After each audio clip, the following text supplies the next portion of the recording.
Léa refuse d'accepter que tout se termine ainsi. Elle relit la lettre encore et encore, traquant le moindre indice. Pourquoi Gabriel a-t-il fui?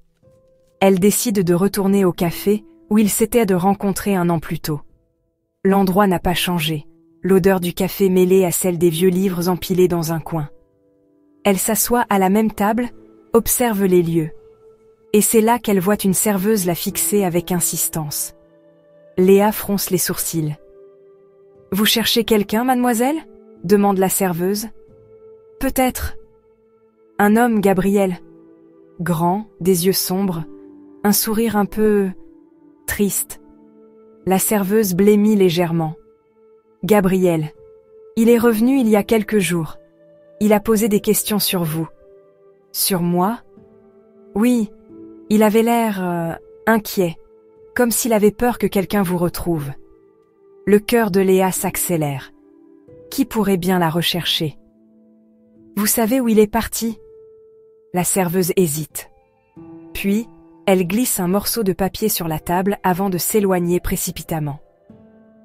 Léa ouvre le papier. Une adresse. Venise. Quelques jours plus tard, sous un ciel de crépuscule orangé, Léa déambule dans les ruelles sinueuses de Venise. Chaque pas la rapproche un peu plus d'une vérité qu'elle ignore encore. Elle arrive devant un hôtel discret dont l'enseigne défraîchie indique « La Rosa Nera », l'adresse inscrite sur le papier. Elle entre. Le réceptionniste la regarde avec surprise. « Vous êtes mademoiselle Léa ?» Elle hoche la tête, troublée. Il lui tend une enveloppe scellée. Les mains tremblantes, elle l'ouvre. « Léa, tu n'aurais pas dû venir.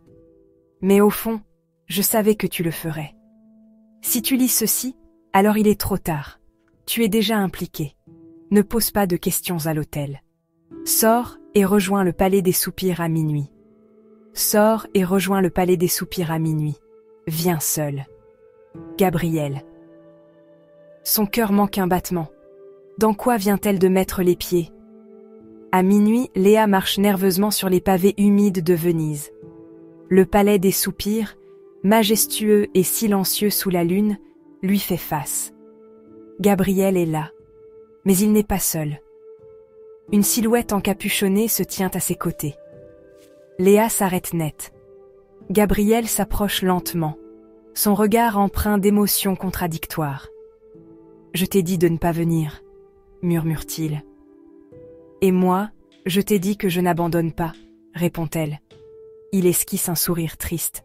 « Alors tu dois savoir la vérité. » Il retire un médaillon de sa poche et le lui tend. Léa le prend et l'ouvre. À l'intérieur, une photo. Son sang se glace. C'est une vieille photo d'elle, prise lorsqu'elle était enfant. Et juste à côté d'elle, Gabriel, plus jeune, souriant.